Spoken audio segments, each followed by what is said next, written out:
नमस्कार दोस्तों, स्वागत आपका एडिटोरियल डिस्कशन में। डेट आज की 8 जुलाई 2023। आज कुल हम 5 टॉपिक डिस्कस करेंगे। पहला topic sobriety after euphoria of the US, जो रिसेंटली प्राइम मिनिस्टर का विजिट हुआ था यूएस में, उसके ऊपर डिस्कस करेंगे। सेकंड टॉपिक हमारा चाइना स्लोइंग इकोनॉमी, जिसके ऊपर चाइना की इकोनॉमी के ऊपर कोई रिपोर्ट आई, इंडियन एक्सप्रेस का आर्टिकल, उसके ऊपर डिस्कस करेंगे। थर्ड टॉपिक रुपी के चैलेंजेस, जो इंडियन रुपी को इंटरनेशनलाइज करने की बात है, इंडियन एक्सप्रेस का टॉपिक है, इसके ऊपर डिस्कस करेंगे।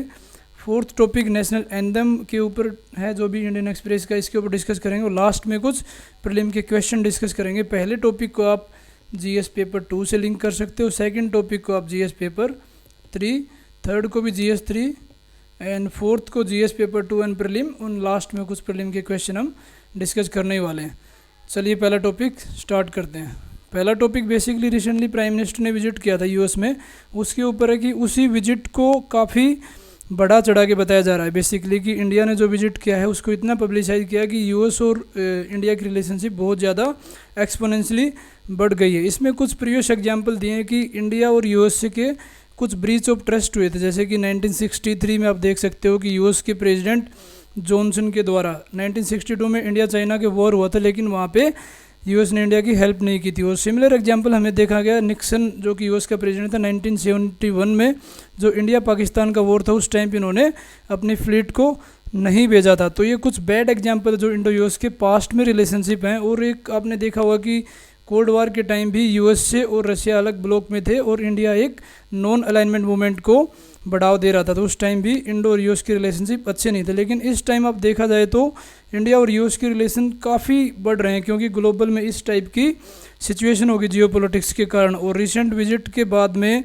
सबसे पहले मोस्ट इंपॉर्टेंट ये है कि jet engine, fighter jet engine जो कि इंडिया में प्रोड्यूस करने के लिए एग्रीमेंट साइन हुआ है, जिसमें कि हमारी इंडियन एयरफोर्स की कैपेबिलिटी और ज़्यादा बढ़ जाएगी। सेकंड इंपॉर्टेंट एक टेक्नोलॉजी से रिलेटेड है, initiative on critical and emerging technology, जो कि क्वांटम कंप्यूटिक्स है, आर्टिफिशियल इंटेलिजेंस हो गया, ब्लॉकचेन टेक्नोलॉजी होगी, इनके ऊपर भी इंडिया और यूएस ने एक साइन किया है। और ये हमारी मिलिट्री कैपेबिलिटी, जो क्योंकि इंडिया हमेशा अभी लेटेस्ट इंडिजिनस टेक्नोलॉजी बहुत ज़्यादा फोकस कर रहा है, तो इसको बढ़ावा देने के लिए भी हमारी मिलिट्री कैपेबिलिटी ज़्यादा होंगी। बट इसमें कुछ कंसर्न्स नज़र किए हैं लोगों ने कि सबसे पहले तो यूएस चाह रहा है कि इंडिया को एक अलाई बनाया जाए डिफरेंट ग्रुप्स में, फॉर एग्जांपल क्वाड में इंडिया और यूएस से पार्टनर हैं।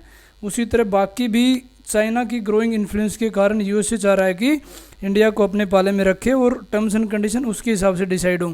इसी में कुछ प्रीवियस इंडियन प्राइम मिनिस्टर के विजिट का डिस्कस किया गया है कि इससे पहले भी हमारे देश के प्राइम मिनिस्टर ने विजिट किया था, जो कि मोदी से पहले। जैसे first prime minister Jawaharlal Nehru के बारे में डिस्कस किया गया कि उस टाइम पे हमारे रिलेशनशिप कैसे थे। फिर लाल बहादुर शास्त्री का विजिट था।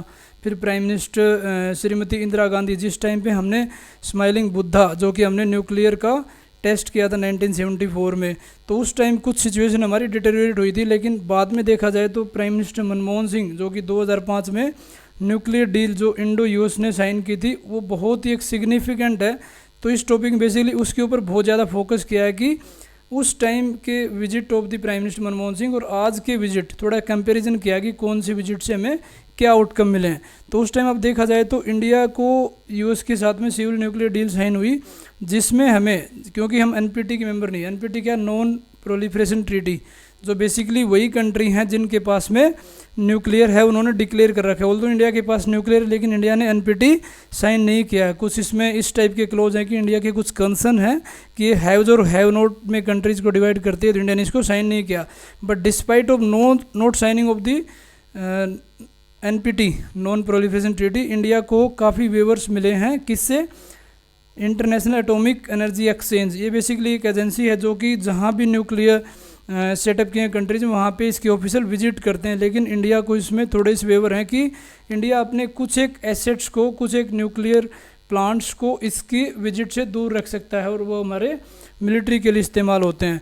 तो इसी के ऊपर काफ़ी किया। और उस टाइम पे बाकी जॉर्ज बुश के अलावा, जो कि प्रेसिडेंट थे 2005 में, उसके अलावा बाकी लोगों ने काफ़ी अपोज किया था। लेकिन फिर भी हमारे प्राइम मिनिस्टर मनमोहन सिंह और यूएस के प्रेसिडेंट के बीच में डील साइन हुई। तो उसमें बेसिकली राइटर यही करेक्ट करना चाह रहा है कि उनकी जो पर्सनल रिलेशनशिप थी वो काफ़ी स्ट्रॉन्ग थी। इवन एक कमेंट भी दिया गया कि बाद में प्रेसिडेंट ओबामा ने बोला था मनमोहन सिंह को कि आप मेरे गुरु हो, यू आर माई गुरु। तो उस टाइप की जो रिलेशनशिप है उसके कारण हमारी कुछ डील सक्सेसफुल हुई। लेकिन आज के दिन देखा जाए 21st सेंचुरी में क्या है कि सारी चीज़ें अनसर्टेन है। यूएस के कुछ अपने इंटरनल प्रॉब्लम्स हैं, इंडिया चाइना के साथ में कॉन्फ्लिक्ट फेस कर रहा है, यहाँ पे इंडो पैसिफिक की तरफ मूव की जा रही हैं चीज़ें। फॉर एग्जांपल अटलांटिक से इंडो पैसिफिक में कंट्रीज़ के कंसर्न्स बढ़ रहे हैं। और पॉलिटिक्स यूएस की करंटली अनस्टेबल है, क्योंकि वो चाइना वो कंटेन करना चाह रहा है, लेकिन चाइना, रसिया और पाकिस्तान एक अलग से एक्सिस बन गई। तो इन सिचुएशन को ध्यान में रखते हुए इंडिया को काफ़ी कोशिश रहने की ज़रूरत है। क्योंकि अभी आप एक नए ग्रुप की बात देखो, ओकस, जो कि ऑस्ट्रेलिया, यूके और यूएस है, इसमें इंडिया पार्ट नहीं है। और दूसरी तरफ देखा जाए तो क्वेड, जिसमें कि इंडिया, जापान, ऑस्ट्रेलिया और यूएसए पार्ट है। तो कई लोगों ने, एक्सपर्ट्स ने इसके ऊपर भी कंसर्न्स जाहिर किए हैं कि इंडिया इसका पार्ट है और इसका पार्ट नहीं है। तो इंडिया को काफ़ी अपना स्ट्रेटजिक ऑटोनॉमी को मेंटेन करते हुए विजिट को यूफोरिया की तरह न देखते हुए कुछ जो पॉजिटिव आउटकम उन पे ध्यान दिया जाए, रेदर देन कि इंडिया उसका अलाई बने। तो ये टॉपिक बेसिकली हमारा था sobriety after the euphoria of the US state visit. और इसी के पॉइंट को यहाँ पे हमने समअप करने की कोशिश की है कि इसमें इंडिया की ऑल्दो कई जगह देखा जाए तो स्टैंडिंग इन द वर्ल्ड कुछ बड़ी है, बट ये प्रीवियस एग्जाम्पल है, इनको हमें भूलना नहीं चाहिए। क्योंकि जो पॉजिटिव चीज़ें हैं वो हमें ध्यान में रखेंगे। ट्रांसफर ऑफ टेक्नोलॉजी, जो कि आईसीटी मैंने बात की है, जेट इंजन्स की बात की है, सिविल न्यूक्लियर डील को बेसिक से डिस्कस किया है। तो फाइनली इसका आउटकम ये निकलता है कि इंडिया को अपनी स्ट्रेटजिक ऑटोनॉमी मेंटेन करते हुए अपने इंटरेस्ट को परस्यू करना चाहिए, रेदर देन इसके अलायंस में पूरी तरह जाना चाहिए। नेक्स्ट टॉपिक की तरफ बढ़ते हैं। Next topic basically China slowing economy के ऊपर काफ़ी डीपली डिस्कस किया गया कि रिसेंटली जो यूएस के ट्रेजरी डिपार्टमेंट की जो हेड है, उन्होंने चाइना को क्रिटिसाइज़ किया कि चाइना काफ़ी अनफेयर ट्रेड प्रैक्टिसेस फॉलो करता है।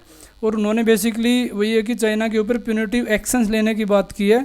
बट इसमें इनके कंसर्न ये है कि यूएस से पूरी तरह से इन चाइना को डीकपल नहीं करना चाह रहा। डीकपल मतलब कि ट्रेड को बंद नहीं करना चाह रहा, लेकिन यूएस से अपने ट्रेड को डाइवर्सिफाई करना चाह रहा है। और जो G7 कंट्रीज़ हैं वो भी बेसिकली डेवलप्ड कंट्री हैं, जिसमें यूएस है, इटली है, जापान है, जर्मनी है। ये कंट्री बेसिकली डी रिस्क, मतलब उनकी जो ट्रेड है उसको रिस्क से दूर करना चाह रहे हैं, rather than D coupling from the China. क्योंकि थोड़े दिन पहले आपने देखा होगा कि चाइना ने एक नया लॉ लाया था, जिस लॉ के कारण चाइना इनके एक्सपोर्ट्स के ऊपर कुछ बैन लगा सकता है, स्पेशली यूएस के। तो उसके चक्कर में दोनों कंट्रीज़ के बीच में एक ट्रेड वॉर स्टार्ट हो गया था। तो उसी टॉपिक को डिस्कस किया गया, लेकिन लास्ट में होता है कि इनकी हॉस्टिलिटी के कारण यूएस और चाइना दोनों कंट्रीज़ और ग्लोबल सप्लाई को काफ़ी ज़्यादा नुकसान हो रहा है। लेकिन अभी कुछ रिपोर्ट के हिसाब से बताया कि चाइना की इकोनॉमी ग्रोथ कम हो रही है, क्योंकि 2022 में पहली बार हुआ है कि चाइना की इकोनॉमी पिछले काफ़ी सालों में, ऑलमोस्ट ए डेकेड के बाद में, थोड़ी सी इसकी जीडीपी ग्रोथ कम हुई है। और जो चाइना का पीपल्स बैंक ऑफ चाइना है, उसने इंटरेस्ट रेट 2 बार कम कर दिया। जब भी कंट्री इंटरेस्ट रेट कम करते हैं, बेसिकली वहाँ पे वो आउटफ्लो करना चाह रहे हैं करेंसी को, और अपने ट्रेड को बढ़ाना चाह रहे हैं और इम्पोर्ट को कम करना चाह रहे हैं। तो कुछ एक एग्जांपल यहाँ पे दिए हैं कि यूथ का जो अनएम्प्लॉयमेंट अर्बन एरियाज़ में वो काफ़ी ज़्यादा बढ़ गया है। जो कि 16 से 24 साल के यूथ हैं, उसका अनएम्प्लॉयमेंट 21% से भी ज़्यादा बढ़ गया। तो ये चाइना में दिखाई दे रहा है कि इससे इसकी इकोनॉमिक ग्रोथ स्लो है। सेकंड जो इंडस्ट्रियल आउटपुट है, बेसिकली चाइना के बारे में आपने सुना होगा कि चाइना हमेशा मैन्युफैक्चरिंग के ऊपर बहुत ज़्यादा डिपेंड करता है, लेकिन इसका इंडस्ट्रियल आउटपुट कम हुआ, उसके कारण इसका ग्रोथ मोमेंटम कम देखा गया एशियन कंट्रीज़ में। फिर इसमें बेसिकली क्या होता है कि जो इन्वेस्टमेंट होती है फिक्स एसेट में इन्वेस्टमेंट होती है, तो फ्यूचर की ग्रोथ को कंपेयर करते हैं, जितनी इन्वेस्टमेंट एसेट में ज़्यादा होगी उतनी कंट्री ग्रोथ ज़्यादा होगी, वो भी इसमें स्लो डाउन देखी गई है। सेकेंडली क्या है कि जो रिटेल सेल्स हैं कंज्यूमर्स के, बेसिकली चाइना क्या है कि आउटफ्लो पे विश्वास रखता है, लेकिन चाइना ने सोचा कि इसके खुद की पॉपुलेशन इतनी ज़्यादा है तो अपने डोमेस्टिक कंज्यूमर के ऊपर ज़्यादा रिलायबल होना चाह रहा है, लेकिन वो भी कंज्यूमर का रेट काफ़ी कम हो रहा है, इकोनॉमी की पूरी तरह से ग्रो नहीं हो रही। इसके जो एक्सपोर्ट्स का ग्रोथ भी रेट काफ़ी कम देखा गया है। ट्रेडिशनली चाइना के पास तो ये है कि इसका एक्सपोर्ट है वो इंजन ऑफ द ग्रोथ माना जाता है, लेकिन कुछ डाटा के हिसाब से देखा गया कि चाइना की एक्सपोर्ट भी कम हुआ है। जो growth rate of the imports, क्योंकि यहाँ पे डिमांड कम हुई थी, इसके इम्पोर्ट भी काफ़ी कम हुए हैं। एक इन्होंने एक परचेजिंग मैनेजर इंडेक्स होता है, परचेजिंग मैनेजर इंडेक्स बेसिकली क्या होता है, जो PMI बोलते हैं इसको, जिसमें 50% से अगर ज़्यादा होता है तो बेसिकली उसकी इकोनॉमी एक्सपेंड कर रही होती है, और 50% से कम होता है तो इकोनॉमी स्क्यूज कर रही है। तो वो भी चाइना का लेस देन 50% देखा गया है। तो अब इसका इंडिया पे क्या इम्पैक्ट पड़ेगा, क्योंकि इंडिया आप देख सकते हो कि इंडिया का 2% ट्रेड है चाइना के साथ में, तो हमारे ऊपर बहुत ज़्यादा असर पड़ने वाला। और ट्रेड डेफिसिट भी हमारा $100 बिलियन से ज़्यादा है चाइना के साथ में। तो चाइना की अगर इकोनॉमी स्लो होगी तो इंडिया को भी नुकसान होगा। सेकंड क्या होता है, चाइना इंपोर्ट करता है हमारा 70% of the iron ore India से, क्योंकि इंडिया आयरन ओर का अच्छा खासा प्रोड्यूसर और एक्सपोर्टर है। तो इसके कारण हमारी एक्सपोर्ट कम होंगे और ट्रेड के आउटकम कम आएंगे। तो इसमें क्या वे फॉरवर्ड है, बेसिकली वे फॉरवर्ड चाइना के लिए दिया गया है कि चाइना को अपनी कंट्री में physical stimulus basically physical package होते हैं कि लोगों में ज़्यादा से ज़्यादा पैसा दिया जाए। पैसा जितना ज़्यादा आउटफ्लो किया जाएगा उतनी उनकी डिमांड जनरेट होंगी, और गवर्नमेंट को ज़्यादा स्पेंड करने की ज़रूरत है और टैक्स को कम करने की ज़रूरत है। ये आपने कोविड-19 में देखा होगा कि जितना डिमांड बढ़ानी तो गवर्नमेंट को टैक्स रेट कम करने पड़ते हैं, ताकि लोग ज़्यादा से ज़्यादा खर्च करें। टारगेटेड और कोऑर्डिनेटेड पॉलिसी मेजर्स लेने की ज़रूरत है ताकि इनकी अनएम्प्लॉयमेंट वाले इशू हो गए, ग्रोथ को इंश्योर किया जाए। तो ये सब चाइना के बारे में डिस्कस हमारा टॉपिक था। नेक्स्ट टॉपिक की तरफ चलते हैं। ये बेसिकली हमारा रुपये के चैलेंज के ऊपर है। बेसिकली आपने काफ़ी दिन से न्यूज़ में आ रहा है कि रिजर्व बैंक ऑफ इंडिया ने एक कमेटी सेटअप की थी जिसको वर्किंग ग्रुप बोलते हैं। उन्होंने बताया था कि इंडिया की जो करेंसी उसको इंटरनेशनलाइज किया जाए और उसको SDR में शामिल किया जाए। SDR के ऊपर पहले बेसिक डिस्कस करते हैं कि SDR है स्पेशल ड्राइंग राइट। ये IMF इंटरनेशनल मॉनेटरी फंड में मेंटेन होती है। बेसिकली न तो कोई करेंसी है न IMF के ऊपर कोई क्लेम है, बट ये पोटेंशियल क्लेम होता है फ्रीली यूजेबल करेंसीज के ऊपर। बेसिकली वहाँ पे अभी 5 करेंसीज हैं, डॉलर, यूरो, येन और चाइनीज़ रेनमीबी एंड पाउंड। तो अगर इंडिया की करेंसी भी SDR में शामिल हो जाएगी तो इंडिया को उसके मल्टीपल फ़ायदे होते हैं। और SDR में क्या है, बेसिकली होता है SDR हमेशा डेली बेसिस पे कैलकुलेट होता है एक्सेप्ट हॉलीडे, और SDR से ही कंट्री के कोटा डिसाइड होते हैं। आज के दिन देखा जाए तो इंडिया का कोटा है 2.7%, और इसी कोटे के साथ में वहाँ पे वोटिंग पावर डिसाइड होती है। इंडिया की वोटिंग पावर फिलहाल 2.6% है। जैसे कि US डॉलर की बहुत ज़्यादा वोटिंग पावर है तो वो मैनिपुलेट कर पाते हैं चीज़ों को। तो सबसे पहले इन्होंने रिकमेंड किया कि SDR में इंडिया की करेंसी को शामिल किया जाए। दूसरा, हमारे जो फॉरेन पोर्टफोलियो इन्वेस्टर्स हैं उसको भी रिकैलिब्रेट करने की ज़रूरत है ताकि हमारा रुपये का इंटरनेशनलाइजेशन प्रोसेस और फास्ट हो जाए। इंटरनेशनलाइजेशन बेसिकली होता क्या है, इसको डेफिनेशन देखा जाए तो ये होता है कि जब किसी लोकल करेंसी, फॉर एग्जांपल हमारा रुपये है, उसका क्रॉस बॉर्डर ट्रांजैक्शन स्मूथ तरीके से हो जाए, उसको बोलते हैं इंटरनेशनलाइजेशन ऑफ द रुपी। अब इसके क्या क्या फ़ायदे होंगे इसके ऊपर डिस्कस करते हैं। सबसे पहले ये होता है कि हमारी जो करेंसी वैल्यू है वो एप्रिसिएट करेगी। एक होता है एप्रिसिएशन, होता है एक होता है डिप्रिसिएशन। मतलब अगर करेंसी की वैल्यू, फॉर एग्जांपल आज $1 हमारे 70 रुपये के बराबर है, अगर हमारा इंटरनेशनलाइजेशन में रुपये हो जाएगा तो $1 60 रुपये, मतलब हमारा रुपये स्ट्रॉन्ग हो जाएगा। ठीक है। दूसरा क्या होगा कि जो एक्सचेंज रेट वोलेटिलिटी है, एक्सचेंज रेट बेसिकली क्या होता है कि एक करेंसी दूसरी करेंसी में एक्सचेंज करते हैं तो उसकी वोलेटिलिटी कम हो जाएगी।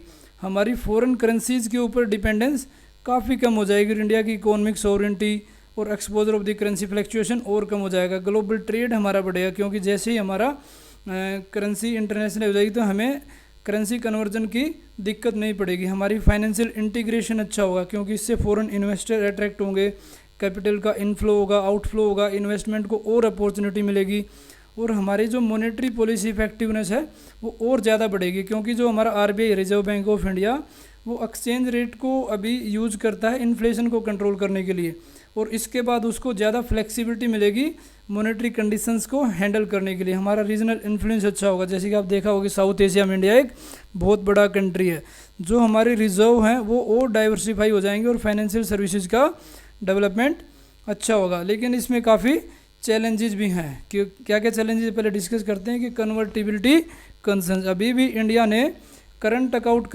कन्वर्टिबिलिटी पूरी है, लेकिन कैपिटल अकाउंट कन्वर्टिबिलिटी रुपये की पूरी तरह नहीं है, तो ये वाला इशू पड़ेगा। डीमोनेटाइजेशन का इम्पैक्ट आप दे सकते हो। 2016 में जो डीमोनेटाइजेशन हुआ था इंडिया में, उसके कारण हमारी कंट्री की करेंसी काफ़ी डीवैल्यू हुई है और एकदम से फिर आउटफ्लो ऑफ द करेंसी हो गया, तो उसके कारण दिक्कतें आई हैं। ट्रेड सेटलमेंट में इशू आते हैं सबसे ज़्यादा, क्योंकि सबसे ज़्यादा इम्पैक्ट होगी ट्रेड की। कंपटीशन अभी इंडिया कम है। फॉरेन इन्वेस्टमेंट का इनफ्लो भी कोविड के बाद ऑल्दो बढ़ा है पर काफ़ी कम हो गया था। कैपिटल फ्लाइट के इशू आ सकते हैं, फाइनेंशियल स्टेबिलिटी के इशू आ सकते हैं, क्योंकि इंडिया अभी भी जो भी फॉरेन इन्वेस्टर हैं FPI और FDI उनको पूरी तरह से ओपन नहीं है, काफ़ी रेस्ट्रिक्टिव मेजर्स हैं। और आप देखोगे कि वर्ल्ड में जो कॉम्पिटिंग करेंसीज जैसे डॉलर है, यूरो है, येन है, इनकी wide spread acceptance and the liquidity बहुत ज़्यादा है। मतलब वाइड स्प्रेड एक्सेप्टेंस और लिक्विडिटी से क्या होगा कि इन कंट्री का वर्ल्ड में बहुत ज़्यादा बोलबाला है। और कॉन्फिडेंस और परसेप्शन की आप बात कर सकते हो। मार्केट में पार्टिसिपेंट जैसे कि बिजनेस है, इंडिविजुअल है, फाइनेंशियल इंस्टीट्यूशन है, इनको भी समझने की ज़रूरत है। अब इसी में बेसिकली करना क्या चाहिए, सबसे पहले हमें कुछ स्टेप लेने की ज़रूरत है, जो कि आप देख सकते हो तारापुर कमेटी इन्होंने रिकमेंडेशन दी थी 1997 में, 2006 में भी, कि इंडिया को सबसे पहले फिस्कल डेफिसिट को कम करना है। फिस्कल डेफिसिट क्या होता है कि हमारा जो एक्सपेंडिचर है वो अगर इनकम से ज़्यादा हो जाए तो हमारा फिस्कल डेफिसिट होगा। तो हमें एक्सपेंडिचर को कंट्रोल करना है। Inflation rate, inflation targeting basically कल मैंने बताया था कि 4+-2 आरबीआई का मैंडेट है, तो वो हमें थोड़ा सा इन्फ्लेशन टारगेटिंग को मैच करना पड़ेगा। एनपीए, नॉन परफॉर्मिंग एसेट, आपने सुना होगा कि पब्लिक सेक्टर बैंक का भी 12% से ज़्यादा हो गया। प्राइवेट बैंक्स जैसे पीएमसी बैंक हो गए, बाकी यस बैंक हो गए, इनमें बहुत ज़्यादा एनपीए था जिसके कारण ये बैंक क्रैश हो गए। तो इन सब को ध्यान में रखने की ज़रूरत है। हम चाइना का एक एग्जाम्पल फॉलो कर सकते हैं। चाइना ने एक फेज और कैलिब्रेटेड अप्रोच को यूज़ किया था, जिसके बाद में पहले चाइना ने क्या किया, 2004 में इनकी जो करेंसी है रेनमिबी, उसको लिमिटेड यूज़ किया। बाद में 2009 में चाइना ने अपने ट्रेड को बहुत ज़्यादा बढ़ाया, इन्वेस्टमेंट बढ़ाई, करेंसी स्वैप किया बाकी कंट्री में, और फिर जाके इसको एसडीआर में शामिल किया। तो ये सब स्टेप लेंगे तो इंडिया का रुपी इंटरनेशनलाइज करने में कोई हमें दिक्कत नहीं पड़ेगी। नेक्स्ट टॉपिक डिस्कस करते हैं। बेसिकली ये टॉपिक हमारा है कि थोड़े दिन पहले जो नेशनल एंथम के ऊपर कुछ इशू था कि नेशनल एंथम के ऊपर खड़ा होना चाहिए, नहीं खड़ा होना चाहिए, उसी टॉपिक को लेकर इसमें डिस्कस किया कि अभी एग्जीक्यूटिव मजिस्ट्रेट है श्रीनगर में, उसने 11 लोगों को जेल में भेज दिया जो कि नेशनल एंथम के टाइम पे खड़े नहीं हुए। बेसिकली सुप्रीम कोर्ट के कुछ जजमेंट्स हैं जिसमें स्पेसिफिकली गाइडलाइन दी है कि किस टाइम पे आपको नेशनल एंथम पे खड़ा होना। जैसे कि Bijoe Emmanuel, state of Kerala, although इस केस में सुप्रीम कोर्ट ने मैंडेटरी नहीं किया था, बट ये एक related to a Christian child से रिलेटेड था कि वो जब कहीं पे थे तो नेशनल एंथम के टाइम ऑल्दो वो खड़े हो गए थे लेकिन साथ में गा नहीं रहे थे। तो सुप्रीम कोर्ट ने बताया था कि इसमें कोई भी वायलेशन नहीं है पीस एंड ट्रैंक्विलिटी का, और कोई नेशनल एंथम की डिग्निटी को हर्ट नहीं कर रहा। तो आप फोर्स नहीं कर सकते कि दूसरी कम्युनिटी, क्योंकि आर्टिकल 25 और 26 फ्रीडम ऑफ रिलीजन की बात करते हैं, और फ्रीडम ऑफ रिलीजन इंडिविजुअल का है, ये 25 और 26 ग्रुप का है, ये इसका वायलेशन है। नेक्स्ट एक सुप्रीम कोर्ट का जजमेंट था श्याम नारायण चौस्की। इसमें बेसिकली जो सिनेमा में आपने सुना होगा और देखा भी होगा कि जब भी सिनेमा में मूवी चलती है तो सुप्रीम कोर्ट ने गाइडलाइन दी थी कि सिनेमा में मूवी के स्टार्ट होने से पहले नेशनल एंथम को प्ले किया जाएगा और वहाँ पे सब लोग खड़े होंगे। लेकिन काफ़ी कंट्रोवर्सी स्टार्ट हो गई थी। कुछ जो स्पेशली एबल्ड, जिनको डिसेबल्ड या विकलांग बोलते हैं, वो लोग नहीं खड़े हो पाते, तो उसमें भी काफ़ी कंसर्न्स थे। और सुप्रीम कोर्ट ने यहाँ तक बोला था कि जो एग्जिट और एंट्री डोर हैं वो भी बंद किए जाएं और उसको साथ में गाना भी है। बेसिकली पर्पज़ वही था कि लोगों में पैट्रियटिज्म की भावना को बढ़ाना है। बट इसमें अमेंडमेंट कर दिया था कि जो जैसे तौसीफ अहमद भट्ट केस में सुप्रीम कोर्ट ने बताया कि जो डिफरेंटली एबल्ड हैं और जो लोग नहीं खड़े पा रहे जो लोकोमोटिव इश्यूज़ के कारण, तो उनको फोर्स नहीं किया जा सकता, वो किसी भी पोजीशन में नेशनल एंथम को रेस्पेक्ट दे सकते हैं। तो इसी से रिलेटेड एक कोड ऑफ कंडक्ट है। कोड ऑफ कंडक्ट बेसिकली क्या होता है, जब भी नेशनल एंथम को गाया जाता है तो ऑडियंस को खड़ा होना या अटेंटिव रहना या रुक जाना है, चाहे वो कहीं भी चल रहे हो। और दूसरा ये होता है कि कोई इनडिस्क्रिमिनेट सिंगिंग और प्लेइंग नहीं होगा, जो कि नेशनल एंथम का एक जैसी टाइमिंग है कि 52 सेकंड में इसका फुल वर्जन होता है और 20 सेकंड में इसका अगर फर्स्ट और लास्ट लाइन देखी जाए तो होता है। तो उसको मैनिपुलेट नहीं करना चाहिए ताकि उसके रेस्पेक्ट में और डिग्निटी में कोई हर्ट हो। इसी में कुछ कानून बना रखे हैं सरकार ने, prevention of the insult to national honour act 1971, और ये हमारी फंडामेंटल ड्यूटीज़ का ही पार्ट आपने पढ़ी हुई। फंडामेंटल ड्यूटी कितनी fundamental duty, total 11 fundamental duties हैं जो कि स्वर्ण सिंह कमेटी के रिकमेंडेशन पे 42nd अमेंडमेंट में इंट्रोड्यूस की गई थी इंडियन कॉन्स्टिट्यूशन में। तो वहाँ पे ही मेंशन है नेशनल एंथम के बारे में। और रिसेंट जजमेंट जो सुप्रीम कोर्ट का है उसमें बेसिकली वही है कि ये न सिर्फ नॉर्मल पैट्रियटिज्म बट हमारे कॉन्स्टिट्यूशन के पैट्रियटिज्म को इन्फ्यूज़ करने के लिए लोगों में एक भावना जागृत करनी है। अब इसी से रिलेटेड हम कुछ प्री के क्वेश्चन डिस्कस करते हैं। जो टॉपिक हमने डिस्कस किया 2021 में यूपीएससी ने क्वेश्चन पूछा था related to RBI. First option देखते हैं, governor of the RBI is appointed by the central government. Simple statement है। Second, certain provision in the constitution of India gives the central government the right to issue direction to RBI in public interest. आप statement को ध्यान से पढ़ो कि certain provision in the constitution of India. आपने लक्ष्मीकांत पढ़ा होगा पॉलिटी में, वहाँ पे कहीं भी ये मेंशन नहीं है कि कॉन्स्टिट्यूशन ऑफ इंडिया में कोई प्रोविज़न है जिसमें कि सेंट्रल गवर्नमेंट डायरेक्शन इशू करती है आरबीआई को, लेकिन ये आरबीआई एक्ट 1934 में मेंशन है। थोड़े दिन पहले न्यूज़ में इसलिए था कि आरबीआई को कुछ सरप्लस फंड ट्रांसफ़र करने थे गवर्नमेंट को, इसके कारण 2021 में क्वेश्चन आया था। थर्ड है कि governor of the RBI draws is power from the RBI act. तो सिंपल स्टेटमेंट है, मतलब दो स्टेटमेंट हमारी गलत होती है, तो यहाँ पे ऑप्शन ए, बी और डी खत्म और C is the right answer.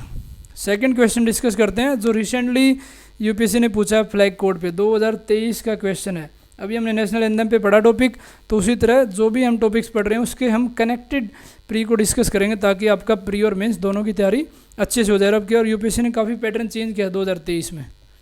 पहली स्टेटमेंट है कि one of the standard size of national flag is 600 mm into 400 mm। Normally आपने देखा हो 3/2 का रेशियो है, तो एस्पिरेंट सोच सकता है कि इसको अगर कट करेंगे तो 3/2 का रेशियो आ जाएगा। सेकंड स्टेटमेंट पढ़ते हैं, ratio of the length to the height is 3/2, इसने खुद ही दे दिया। तो यही है कि फर्स्ट ऑप्शन आप देखो कि दोनों स्टेटमेंट करेक्ट है और 2 is the correct explanation. Second देखो कि statement 1 and 2 are correct and 2 is not correct.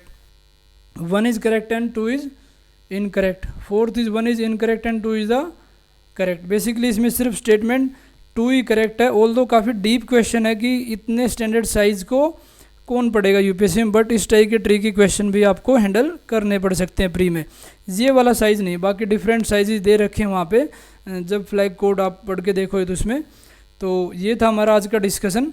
Thank you for watching.